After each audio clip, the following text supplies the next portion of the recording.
I have one little problem, however. When I first came to church this morning, I put everything up on the pulpit. My sermon, the books that I need. So if you'll give me about 25 seconds, I'm going to go up to the pulpit and get the things that I need for my sermon.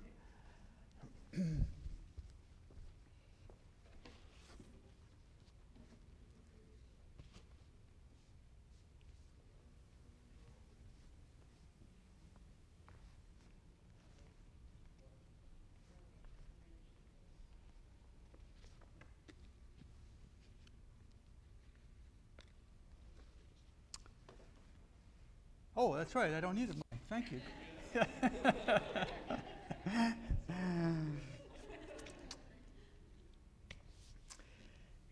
You know, there's always something that makes people lose faith in God's Word. All of us have our own Garden of Eden experience where we hear a subtle, suggestive voice saying to us, "Did God really say that?" Since 2004, this has been effectively been carried out by the book, The Da Vinci Code, a book that became the basis, as you know, for a movie in 2006. By latest count, 50 million copies of that book have been sold. Although many view the book as factual, it's basically a novel that focuses on the claim that Jesus was not divine, that he was married to Mary Magdalene and fathered a child. You may not be aware of it, but the Book of Mormon states that Jesus not only was married to Mary Magdalene, he was married to Mary and Martha as well and had children from all of them. The Da Vinci Code also maintains that the Bible was altered and manipulated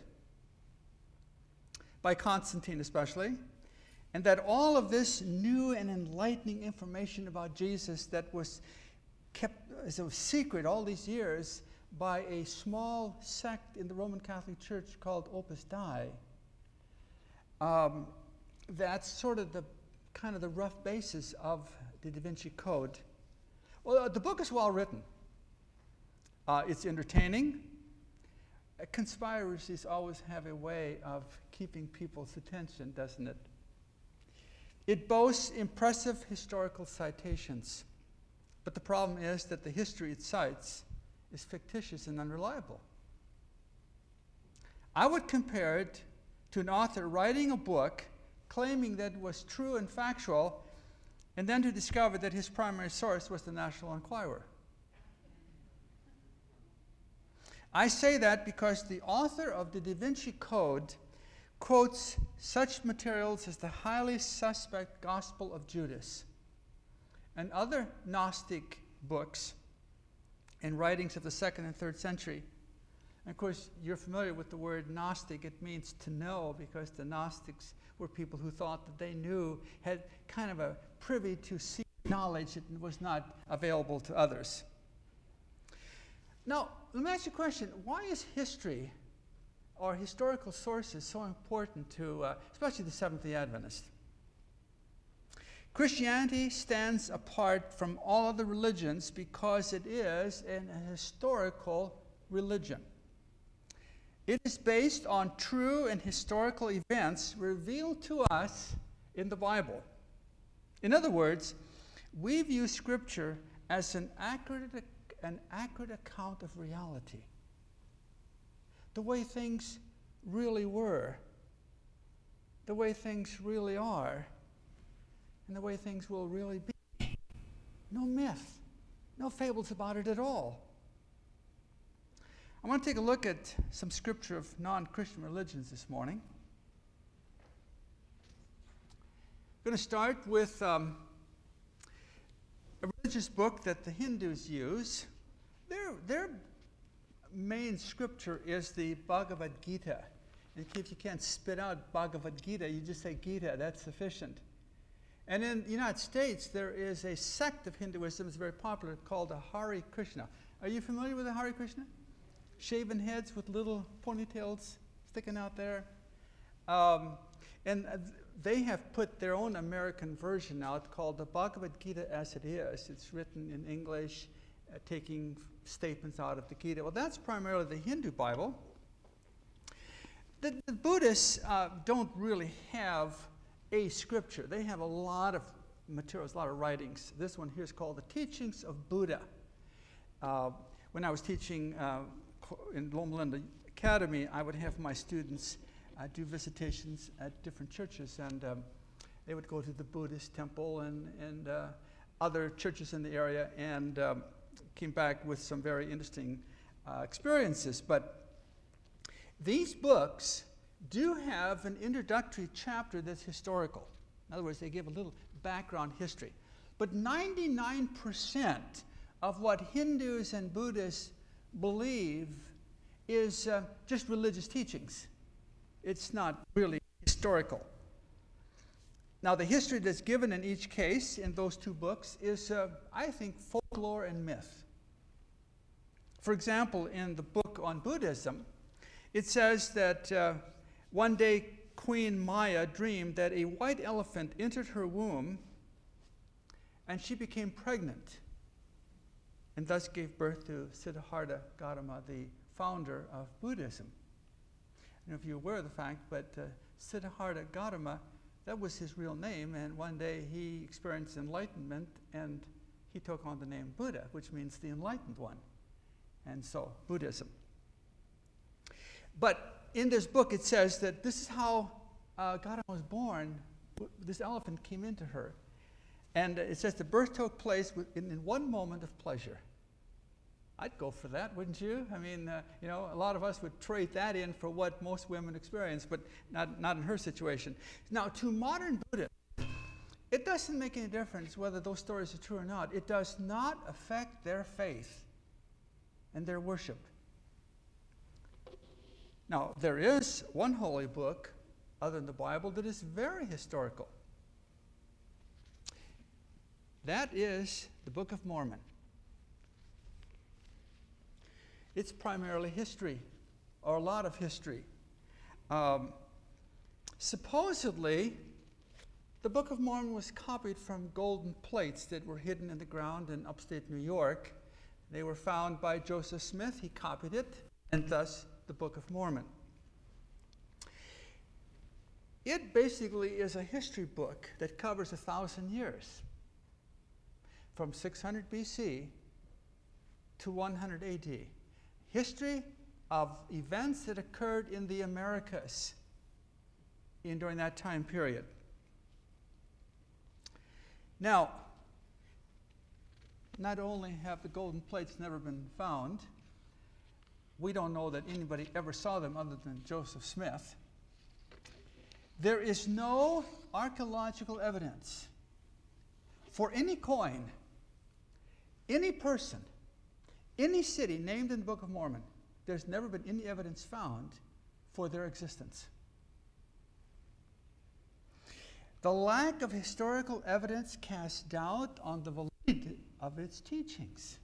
If the history is not proven, then you can have reasons to say, I'm not sure about its teachings. Well, that's the same thing that applies to the Bible. If it can be shown that Adam was not truly a historical person, then the second Adam is a myth. Then Jesus Christ, the second Adam, doesn't really exist either. And so by doing this, you destroy the very heart and core of Christianity. Maybe Buddhists don't care if this lady had an elephant come into her, but if Christianity is shown to be not based on the life of Jesus Christ, you do away with Christianity because it is an historical religion. Now, as was read this morning in for Scripture, 2 Timothy, I want to read that portion of that again. 2 Timothy, chapter 3. I'm going to read verses 16 and 17. All Scripture is given for inspiration of God and is profitable for doctrine, for reproof, for correction, for instruction in righteousness, that the man of God may be complete, thoroughly equipped for every good work. Now, when Paul wrote this, the New Testament was not in existence as we have it today. Now, it's possible that most of the Gospels were already written by the time Paul penned these words, and all of his epistles were written. But they were not collected into the New Testament. They were just individual manuscripts, individual scrolls being handed from one little church to the other and read. So, although we apply Paul's statement, all Scripture is inspired, we apply it to both Old and New Testament. In Paul's day, it only applied to the Old. That's all that existed. Now keep in mind that every time Jesus said, "It is written," he was quoting from the Old Testament. And when he quoted the Old Testament, for him it was real. It was true. It was accurate. He trusted it. Jesus quoted from the Old Testament. Well, let me rephrase that. Jesus quoted from 24 books of the Old Testament. And it's highly significant as to what events and persons he pointed to when he quoted the Old Testament. For example, I'll give you the text, but I won't turn to it this morning. For example, in Luke 10:18, Jesus said, "I saw Satan as lightning fall from heaven." Jesus was an eyewitness to the rebellion and fall of Lucifer. In Matthew 19:4, Jesus said, "Have you not read that he who made them in the beginning made them male and female?" He believed the creation story. In Luke 17, verses 26 to 29, Jesus talked about the flood and the destruction of Sodom. And he said, just like it was in those days, so it will be when the Son of Man comes. He saw Sodom and the flood as realities, historical realities. In Matthew 12:40, he said, just as Jonah was in the belly of a fish for 3 days, so the Son of Man will be in the heart of the earth. And in John 6:32, he said, God fed Israel manna for 40 years. Now you just think for just a moment, what stories Jesus quoted. He chose some of the most miraculous stories in all of the Old Testament. And when he did, he referred to them as truth. He spoke of Abraham and Moses and Elijah and David and Daniel and Isaiah and Solomon. And he spoke of them as real people, not coming out of Aesop's fables. I used to tell my students in class, isn't it neat that when you open the Bible, it starts with the words, in the beginning God, rather than once upon a time?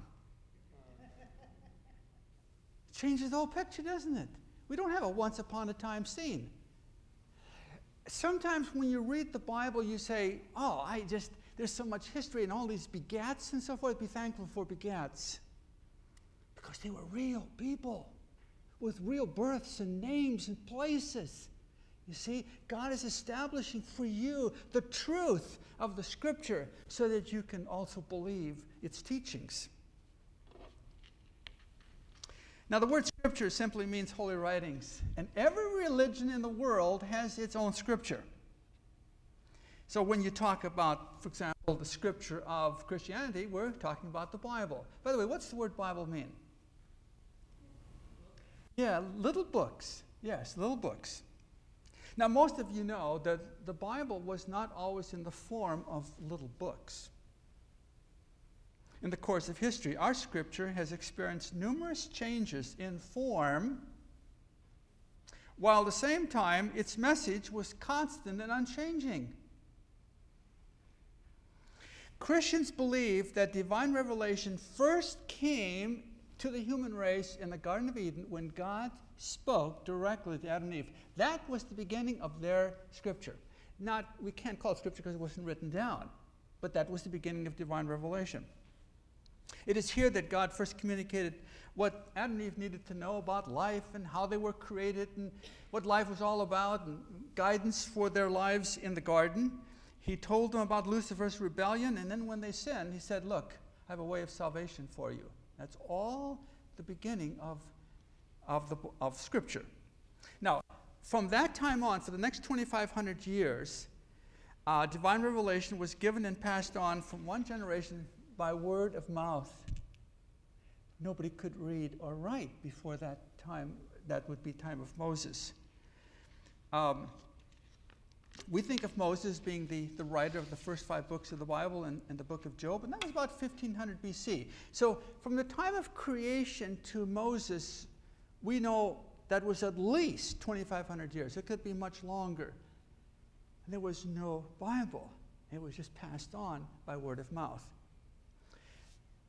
There were very few scrolls, and that was okay because people couldn't read or write anyway. The common people could not read or write, so they weren't looking for these scrolls. Now, for the next 1,000 years, the rest of the Old Testament was added. So from the time of Moses, which is 1500 BC, he got it started. For the next 1,000 years, all the rest of the Old Testament was added. Now, the amazing thing about the Old Testament is not simply that it represents all the truth, or at least the essential truth that God gave to his people, but can you imagine how it was preserved over all those years? Now think for just a moment. How was the Old Testament preserved when Jerusalem was attacked? And it was totally destroyed. And the temple was destroyed. And the people were taken into captivity for 70 years. What happened to the Old Testament scrolls? Did they stick them in their pocket? Were they allowed to hold these scrolls? They walked all the way to Babylon? I believe the Bible gives an answer. It says that Nebuchadnezzar made a decree that all the materials out of the temple were to be taken to Babylon. Remember the silver plates and the goblets? I believe with that they took the scrolls and took them to Babylon. Someone has said that sometimes kings wanted information about somebody else's god. They wanted to figure out if they should add it to their repertoire of gods that they worshipped. And maybe Nebuchadnezzar did that, I don't know. But he played into God's hands by taking it all into Babylon. Now, the fact that 40 prophets were involved in writing the Bible over 1,500 years of time, in every part of the world, their world, that's hard for some people to accept and understand. But what it says is that God's revelation is an intricate part of time and history.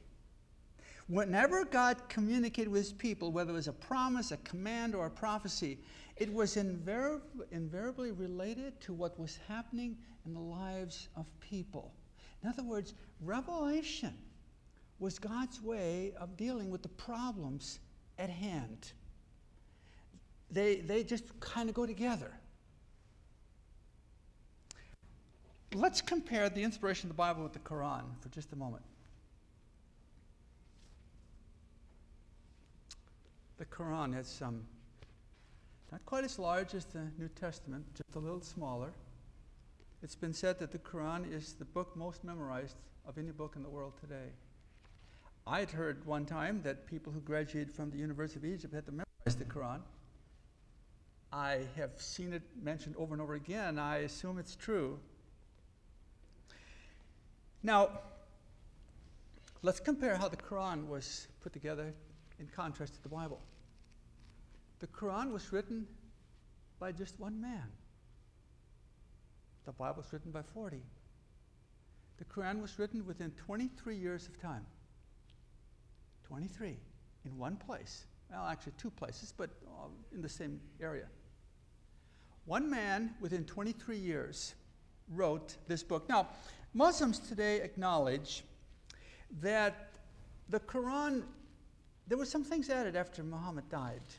Like 80% probably came from his hand. By the way, the word Quran means writing or speaking, because Muhammad was illiterate. You know, he couldn't write. He just spoke what the angel told him. So that's why it was called the Quran, things which is spoken. And so he did this within 23 years, and I'd say about 80% is his, and the other 20% is what was added. Now, what is important is that if you read the Quran, it has little emphasis on history, very little history contained in this book. This is indicated by the fact that of the 114 chapters in this holy writing, they are all listed, or should we rephrase that, they are not listed in chronological order. You don't take the Quran and you start with chapter 1, you start from the beginning and go down to the end like the Bible. They are listed from, let me make sure I get this right here, they are listed from the longest chapter to the shortest chapter. That's right. From the longest to the shortest. And to complicate things, the shortest ones were written earlier than the longer ones. So the whole process is reversed. They got it arbitrary from long to short. You got to make sure I say this correctly. And there's no time element here whatsoever. So when you read the Quran, you're jumping from all over the place because history was really not important to them. Now, this fact alone does not mean that the Quran was not inspired. I believe the Quran was inspired, but not by the God who inspired the Bible. The God of the Quran is not a God of grace. He's a God that asks people to gain their salvation by merit and good works. He declares that Jesus was not the Son of God. He declares that Jesus never died on the cross for the sins of mankind. He says that the Trinity is blasphemous. And he also maintains that he, as God, can never be truly understood. He is so transcendent that we'll never understand him. The author who inspired the Quran is not the God who reveals himself in the Bible. God does not give those kind of mixed messages. I know this came up in Sabbath school today about whether the Quran was inspired, and so forth, but they give totally different perspectives about life and about God himself. Well, let's go back to the Bible. It was generally believed that the Old Testament was finally completed around 430 BC, which was about 100 years after the people came out of Babylon. Scholars believe that at that time, Ezra collected all the books of the Old Testament, compiled it and put it together just as it was in the time of Jesus. But I got news for you. You might assume that the Bible that Jesus used, the Old Testament, was like our Old Testament. No. The Bible, the Old Testament in Christ, they only had 24 books. They compressed 39 into 24, and they were put in a totally different order than our Old Testament is today. Let me show a text, or read to you a text. You can turn with me to Luke chapter 24. Let's notice in Luke 24 how Jesus described the Old Testament of his day. Luke 24, verse 44. This is Jesus talking. Then he said to them, "These are the words which I spoke to you while I was still with you, that all things must be fulfilled, which were written." Now notice how Jesus describes the Old Testament. "In the law of Moses, and the prophets, and the Psalms," comes last. Now there was a reason why Jesus put it that way. The Old Testament was not in the order it is today. Psalms is not at the end of the Old Testament. You say, well, what kind of order did they have? Well, Jesus acknowledged, he said, look, the prophets, the law, that was the first 5 books. That's the way it is in our Bible. But the prophets that he talks about next included Joshua, Judges, 1st and 2nd Samuel is one book, 1st and 2nd Kings were one book, Isaiah, Jeremiah, Ezekiel, and the 12 minor prophets in the back of the Old Testament, they were all one book. they were not considered 12. They were one. So some were united. Some big packages were just united into one book. Then the writings was the last part, and Psalms was the first part of the writings. So Jesus said, the Psalms at the end is talking about the very first book of the last section. So Psalms, Proverbs, Job, Ruth, Song of Solomon, Ecclesiastes, Lamentations, Esther, Daniel. These were all part of the prophets at the end. And you know what ended the Old Testament? 1st and 2nd Chronicles. They were the last books of the Old Testament. And you say, well, how do you know that? Jesus, in chapter 23 of Matthew, his last sermon that he ever preached on planet Earth, he spoke this sermon to the scribes and the Pharisees. And in Matthew 23, he says to them, starting with verse 34, "Therefore, indeed, I send you prophets and wise men and scribes.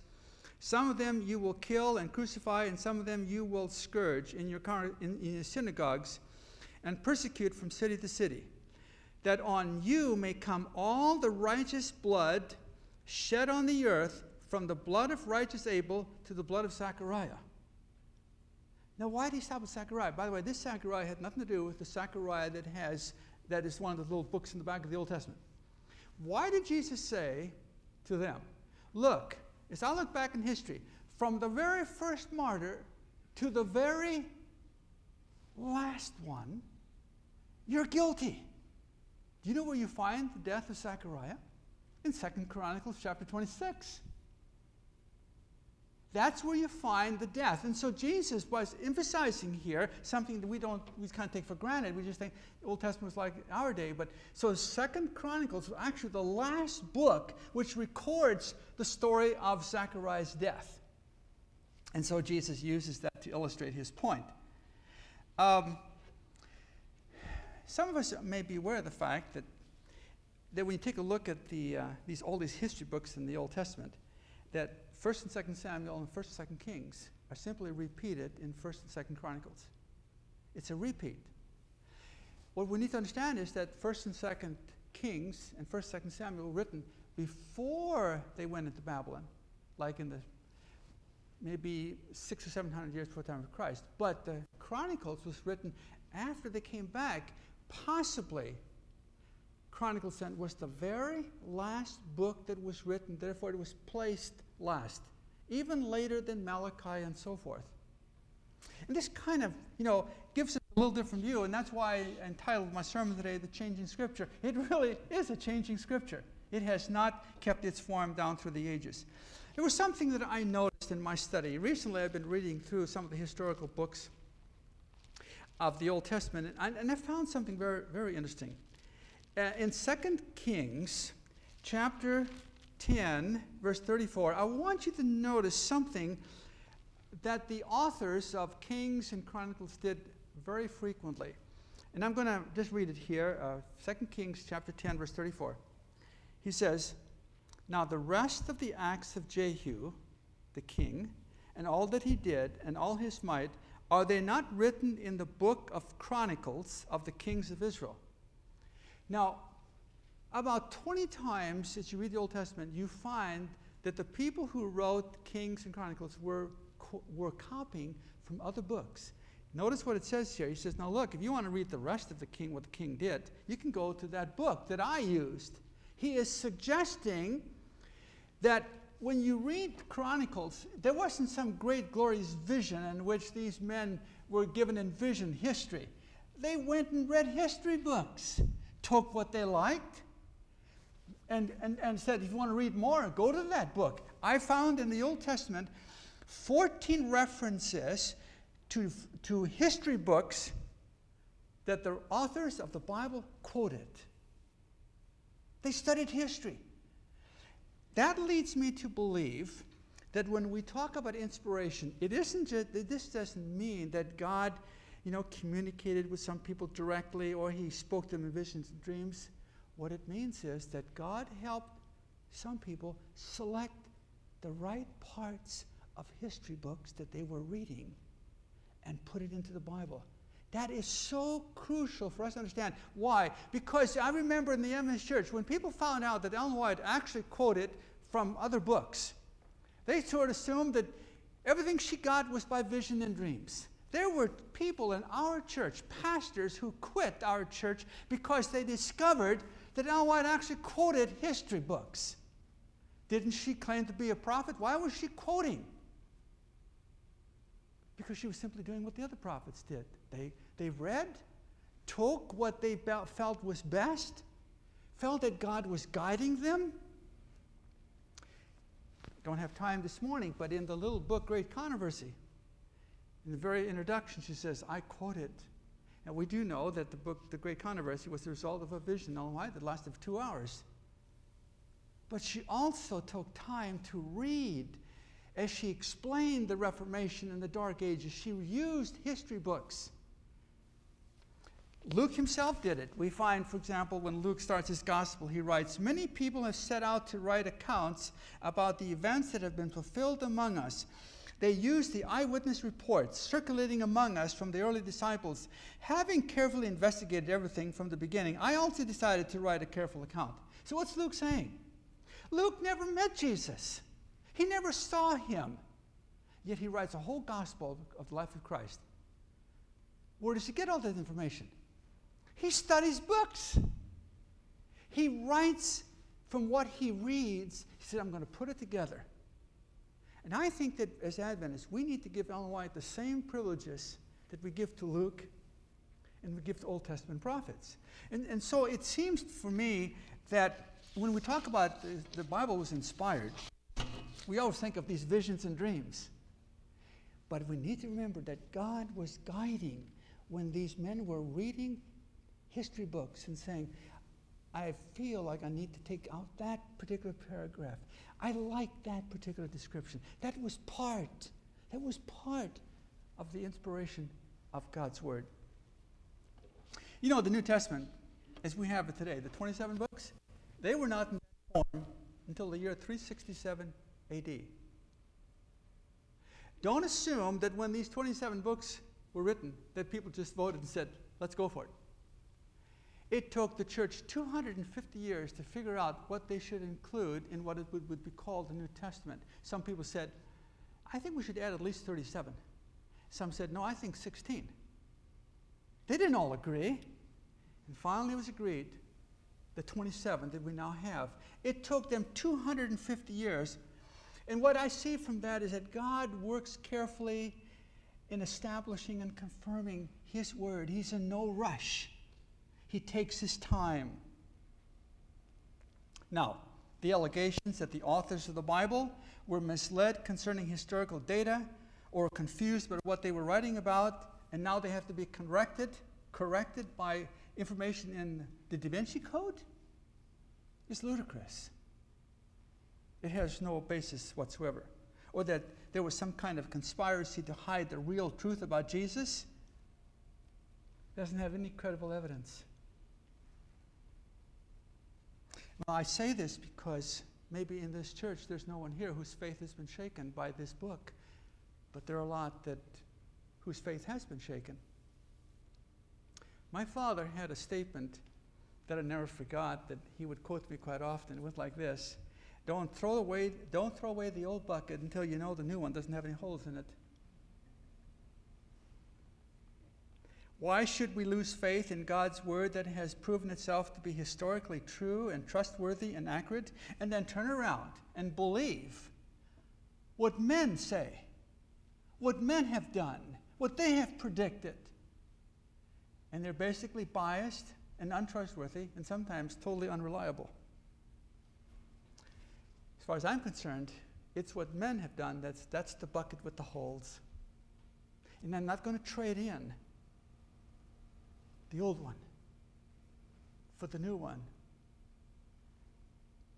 From the very beginning of human history, the Bible has provided us with the very essence of revelation, and that is, that we were created, sin came in, and God is a plan of salvation, and that theme runs throughout Scripture without change. It's consistent throughout the Bible, despite the fact that even though the message is consistent, the form of Scripture has always changed down through the ages. So we have to understand that if we're going to avoid some of the pitfalls. I would conclude with this statement. There is no valid reason anyone this morning should ever lose faith in God's Word. There is no reason for us to turn our backs on the truths that we find in Scripture. Let's bow our heads for prayer. Father in heaven, we are amazed when we take a look at the Word of God to see how it has come down to us through thousands and thousands of years of time. And we believe that it contains the truths that are essential for understanding of the past, guidance for the present, and to give us a hope for the future. May we never, ever lose faith in your word because of what people are saying and what the accusations are. So help us, Lord, to stand fast in the truths of your word as Jesus did when he lived on this earth. Bless us to that end is my prayer in Jesus' name. Amen.